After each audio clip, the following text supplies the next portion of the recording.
ان الذین کفروا، بے شک وہ لوگ جنہوں نے کفر اختیار کیا، سواء علیہم، ان کے لیے تو برابر ہے، انذرتہم، کہ آپ صلی اللہ علیہ وآلہ وسلم ان کو آخرت کا ڈر سنائیں، ام لم تنذرہم لا یؤمنون، یا آپ صلی اللہ علیہ وآلہ وسلم انہیں آخرت کا ڈر نہ سنائیں، ان کے لیے برابر ہے، لا یؤمنون، وہ ایمان نہیں لے کر آئیں گے۔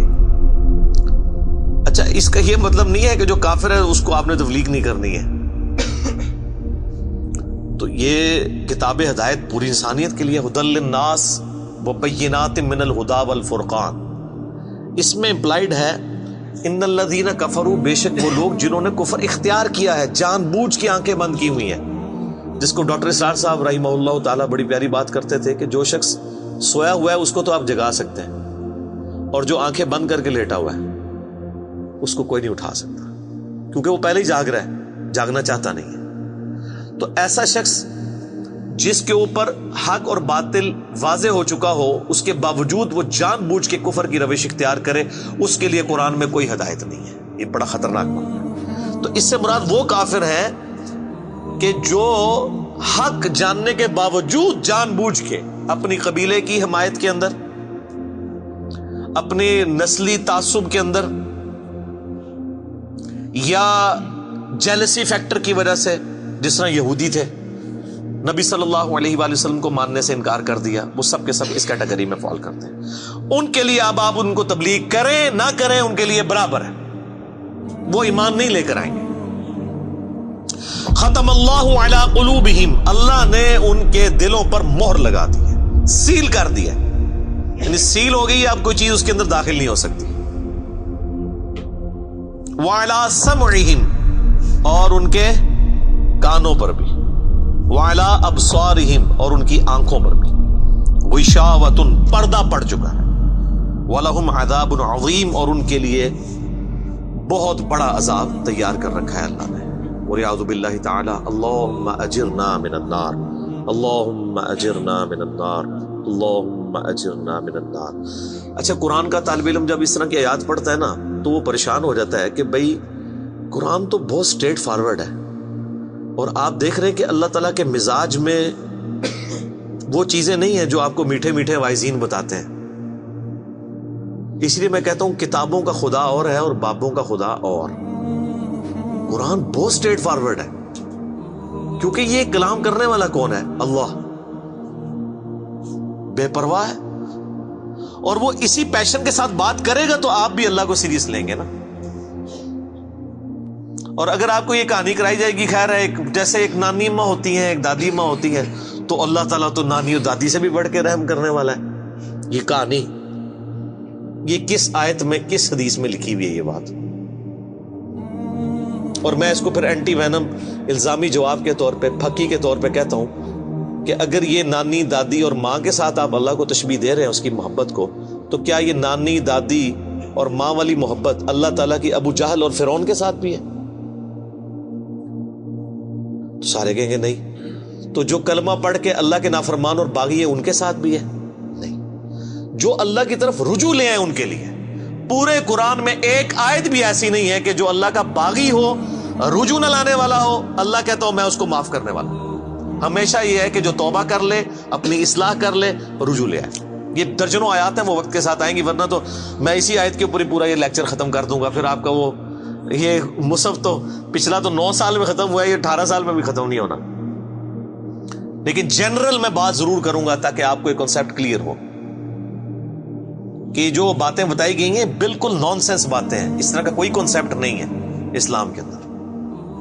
ایک میرا یوٹیوب پہ کلپ بھی ہے، اللہ کی رحمت سے دھوکا، وہ آپ کلپ دیکھیں، میں نے اس میں کراس ریفرنس کے طور پہ کئی آیات پیش کی ہیں کہ یہ آپ کو بالکل کہانی کرائی گئی ہے۔ اللہ تعالیٰ اپنے معاملات میں بہت سخت ہے۔ اچھا، اس کی وجہ سے بعض لوگوں کے دماغ میں یہ بھی آ جاتا ہے کہ یار اللہ تعالیٰ دیکھو مور لگا دیتا ہے، نعوذ باللہ، اللہ تعالیٰ کی اپروچ بڑی کوئی فنیٹک والی ہے، نعوذ باللہ۔ ایسا نہیں ہے، یہ ان لوگوں کے لیے جو جان بوجھ کے حق سے اناد کرتے ہیں، تو پھر اللہ تعالیٰ کے غضب کا کوڑا ان پہ پڑتا ہے کہ یار ان کو بات سمجھ بھی آ گئی تھی، اس کے باوجود انہوں نے یہ کیا ہے، اب میں ان کو نہیں چھوڑوں گا، اب ان کے اندر ہدایت داخل بھی نہیں ہو سکے گی.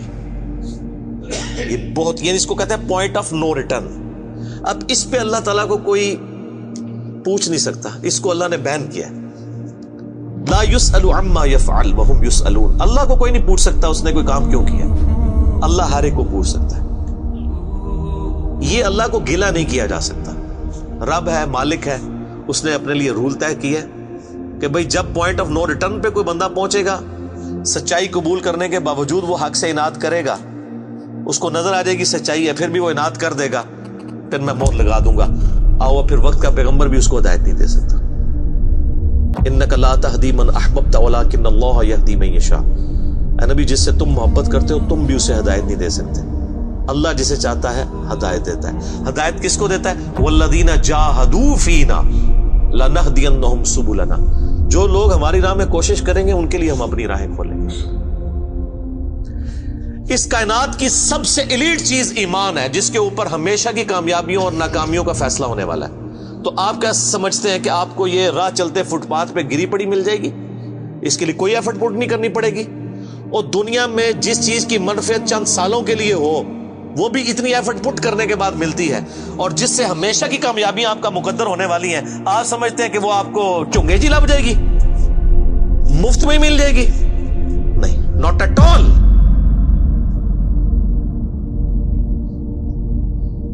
میری وائف نے جب پہلی دفعہ قرآن پڑھا نا شادی کے بعد، میں نے اس کو ایک قرآن کلاس ہوتی تھی رمضان شریف میں، تو میں نے کہا میں بچے وغیرہ میں دیکھوں گا، تم نہ صرف ایک دفعہ قرآن پڑھ لو تاکہ تمہیں پتہ چلے قرآن میں لکھا کیا ہوا ہے. قرآن آپ اکیلے بیٹھ کے تو ظاہر ہے اس طرح نہیں ہے، ایک ماحول ہوتا ہے، ایک ڈیکورم ہے، کلاس ہے جس طرح یہاں لوگ بیٹھے. تو رمضان میں پورا قرآن اس نے مکمل کیا نا، تو میں نے اس سے پوچھا تم نے کیا یعنی اس سے حاصل کیا؟ اس نے کہا جی اللہ بہت سخت ہے، اور جس خدا کا تعارف ہمیں ہمارے ماں باپ اور یہ معاشرہ کرواتا ہے وہ خدا نہیں ہے جو قرآن میں ہے. اللہ تو اپنے معاملات میں بہت سخت ہے. یہ کتاب انذار ہے، تبشیر اور بشارت ان کے لیے جو بات مانتے ہیں. جو نہیں مانتے ہیں ان کے لیے عذاب کا کوڑا ہے یہ کتاب. کیونکہ اللہ ہے نا، یہ کائنات اس نے اس لیے بنائی ہے کہ آپ جانوروں کی طرح کھائیں پیئیں، اولاد پیدا کریں اور مر جائیں. انسان کو اس نے اپنے لیے پیدا کیا ہے. پوری کائنات انسان کے لیے اور انسان کو اپنے لیے. وما خلقت الجن والانس الا لیعبدون. اچھا، یہ جو بات ہے نا ختم اللہ علی قلوبہم وعلی سمعہم وعلی ابصارہم، مہر لگا دی ان کے دلوں پر، کانوں پر، آنکھوں پر، پردہ ڈال دیا، اب عذاب ہی ان کو آئے گا.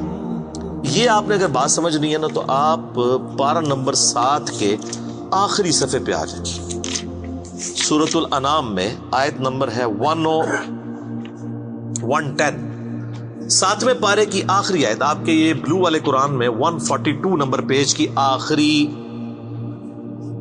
آیت 110 نمبر. وَنُقَلِّبُ أَفْئِدَتَهُمْ وَأَبْصَارُهُمْ. ہم پھیر دیتے ہیں ان کے دلوں کو اور ان کی آنکھوں کو، عقل اور ان کی آنکھوں کو، کہ وہ حق بات قبول نہ کریں. حق سے اللہ فرماتا ہے کہ میں ان کو حق سے اندھا کر دیتا ہوں. کما لم یؤمنوا به اول مرہ، جس طرح کہ انہوں نے بھی تو پہلی دفعہ جب ان کے اوپر حق کھلا تھا انہوں نے ایمان لانے سے روح گردانی کی تھی نا، اب یہ چاہیں گے بھی نہ تو میں ان کو اسلام کی طرف نہیں آنے دوں. وَنَذَرُهُمْ فِي طُغْيَانِهِمْ يَعْمَهُونَ، اور میں ان کو چھوڑ دوں گا اپنی سرکشی میں بھٹکتے پھریں. وَلَوْ أَنَّنَا نَزَّلْنَا إِلَيْهِمُ الْمَلَائِكَةَ، اور اب اگر فرشتے بھی ان کے سامنے نازل ہوں، وَكَلَّمَهُمُ الْمَوْتَى، اور مردے قبروں سے نکل کے ان کے ساتھ بات کرنا شروع کر دیں. وَحَشَرْنَا عَلَيْهِمْ كُلَّ شَيْءٍ قُبُلًا، اور ہر چیز جن کا ان سے وعدہ کیا تھا ان کی آنکھوں کے سامنے آ جائے، قیامت بھی، عذاب بھی، سب کچھ بھی. مَا كَانُوا لِيُؤْمِنُوا، پھر بھی ایمان نہیں لے کے. یہ ہے سر کتابوں کا خدا. یہ نانی اماں، دادی اماں اور ماما نہیں ہے، یہ اللہ ہے. کتنی سختی ہے کہ فرشتے بھی. اب مجھے بتائیں کسی سے مردہ نکل کے قبر سے کہے کہ میری تو پھینٹی لگ گئی ہے، آپ کو تو پوری زندگی نیند نہیں آنی ہے، لیکن اللہ فرما رہا ہے پھر بھی ایمان نہیں لے کے آئیں گے. کر لو جو کر، یہ اللہ کہہ رہا ہے. آمین. الا ان یشاء اللہ، ہاں اگر اللہ ہی چاہے زبردستی کسی کو اس طریقے سے ہدایت دے تو وہ الگ بات ہے.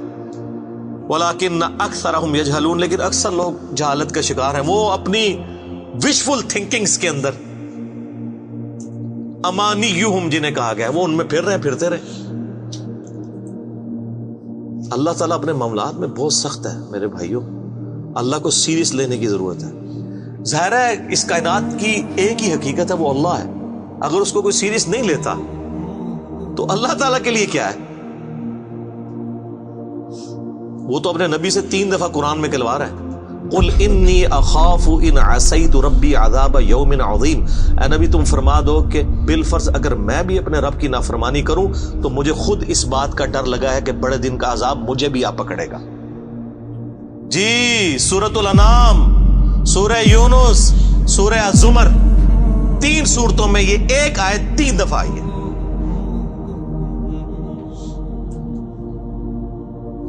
آپ مجھے بتائیں جو آپ کو کہتے ہیں جناب ہم بخشوا لیں گے، ہم اپنے مریدوں کو لے جائیں گے، اور تو انہوں کھنگن نہیں دینا کسی نے ہوتے. تو یہ اس لیے کہ نہ انہوں نے خود قرآن پڑھا ہوا ہے اور نہ آپ کو پڑھنے دیں گے، ورنہ آپ کا دماغ کھل جائے.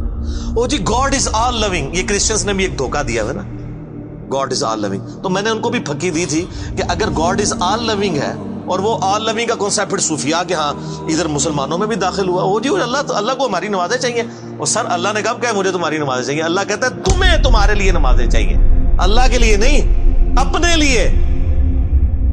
گاڈ از آل لونگ، او آل لونگ اس کے لیے ہے جو اس کا بندہ بن جائے گا، باغی کے لیے نہیں. تو پھر میں نے ان کو دنیاوی طور پہ ایک الزامی جواب، اینٹی وینم پھکی دی ہے کہ بتاؤ تمہارے دشمن کی بھی بیوی ہو اگر کوئی اور اس کے چھوٹے چھوٹے 4 بچے ہوں، کیا تم اپنے دشمن کے لیے خواہش رکھو گے کہ اس کی بیوی چھوٹے چھوٹے 4 بچے چھوڑ کے مر جائے اور اس کے بچے سوتیلی ماں کے ہاتھوں پٹتے رہے، ان کے مینٹل ماڈلز تک بدل جائیں؟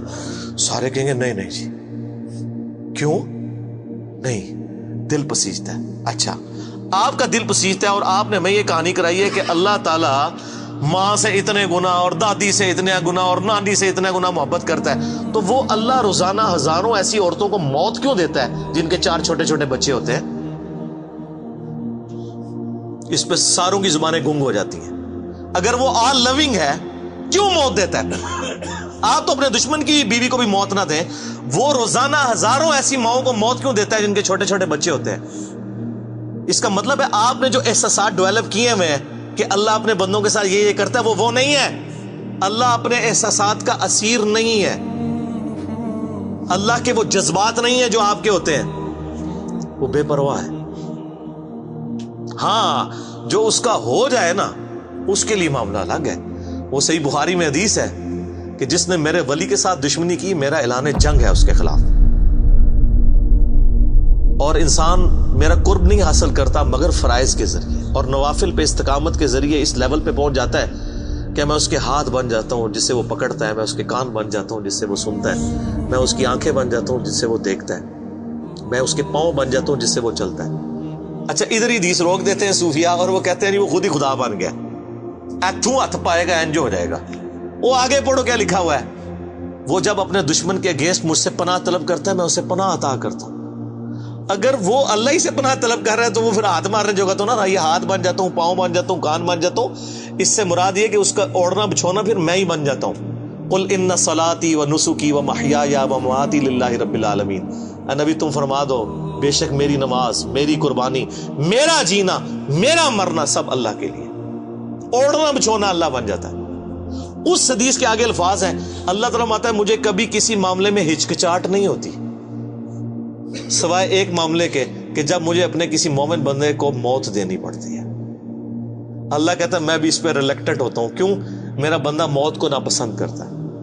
ظاہر ہے موت تو کسی کو بھی پسند نہیں ہے، انسان زندہ رہنا چاہتا ہے اور یہ اللہ نے انسان کی کوالٹی رکھی ہے کہ اسے زندہ رہنے کی خواہش ہے. اسی لیے اولیاء اللہ بھی جب خطاب کر رہے ہو نا وہاں پہ اسپیکر پھٹ جائے تو وہ بھی یوں کر جاتے ہیں لا خوف علیہم ولا هم یحزنون. کیوں کرتے ہیں؟ یہ نیچرل اللہ نے رکھا ہوا ہے. کسی اولیاء اللہ کو کہنا یہ سامنے یہ بٹ صاحب کے پاس جو بندوق بڑی خطرناک سی انہوں نے تانی بھی ہے، کسی اولیاء اللہ کو کہنا پڑھ لے کلمہ میں چلان لگاؤ تو آپ دیکھ لیں اس کی کیا حالت ہوگی. یہ اللہ نے نیچرل رکھا ہوا ہے. موت تو اللہ فرماتا ہے کہ میں بھی ریلیکٹڈ ہوتا ہوں. وہ اپنی موت کو ناپسند کر رہا ہوتا ہے اور میں اسے موت دے کے اپنے پاس لانا چاہتا ہوں. پھر کیا ہوتا ہے؟ پھر تو وہ قرآن پاک میں سورہ حمیم سجدہ میں ہے نا کہ ایسے لوگوں میں پھر فرشتے نازل ہوتے ہیں، ان کو بشارت دیتے ہیں موت کے وقت. اور پھر سنن ابی داؤد میں، سنن نسائی میں بڑی ڈیٹیلڈ احادیث ہیں کہ جب ایمان والے کی موت کا وقت قریب آتا ہے تو باقاعدہ اس کو آمادہ کیا جاتا ہے کہ وہ خود کہ میں مرنا ہے. وہ جب سب کچھ دیکھتا ہے وہ کہتا ہے ٹھیک ہے جان دو. پہلے نہیں کہتا جان دو. بڑا مشکل کام ہے. پہلے کہنا کہ جان دو تو حضرت موسیٰ علیہ السلام تھپڑ کیوں مارتے ہیں اسرائیل کو؟ میرا وہ بھی کلپ چڑھا ہے نا بخاری مسلم میں حدیث ہے جو. تو یہ بہت سینسٹیو ایشو ہے. اللہ تعالیٰ کے بارے میں آپ اپنے دماغ کھول لیں. یہ آپ وہ کتاب کھول رہے ہیں جو بابوں کی لکھی ہوئی نہیں ہے کتاب. یہ اللہ کی نازل کردہ کتاب ہے. اس کو اسی طریقے سے سمجھنا ہے. شروع میں ہی آپ کا کانٹا نکل جائے گا تو آپ کو آگے قرآن سمجھنا آسان ہوگا. اللہ کے مزاج کو سمجھنا ہے آپ نے. اور یہ دماغ میں بات طے کر لینی ہے کہ بابوں کا خدا اور ہے اور کتابوں کا خدا اور. یہ آپ جو پڑھ رہے ہیں نا یہ وہ خدا ہے جس کا تعارف محمد رسول اللہ صلی اللہ علیہ وآلہ وسلم نے آپ کو کروایا. یہ وہ خدا ہے جس کا تعارف پیغمبروں نے کروایا اور پیغمبروں نے ان کتابوں کے ذریعے کروایا جو اللہ نے ان پہ نازل کی تھی. یہ مولانا روم کے مثنوی شریف والا خدا نہیں ہے، یہ قرآن شریف والا خدا ہے. وہ کہتے ہیں وہ مثنوی مولانا روم جو ہے وہ فارسی کا قرآن ہے. استغفر اللہ تو بولی ایڈیاں کہانیاں، ایڈے جھوٹ، اتنی انبیاء کی گستاخانہ واقعات اس کے اندر ہیں اور اس کو کہتے ہیں فارسی کا قرآن ہے. سر فارسی کا قرآن وہی ہوگا جو قرآن کا ترجمہ فارسی میں شاہ ولی اللہ دہلوی نے کیا ہوا ہے. باقی وہ کہانیاں لکھتا رہے وہ قرآن نہیں بنتا. تو یہ ساری میں نے گفتگو شروع میں ہی کانٹا نکال دیا.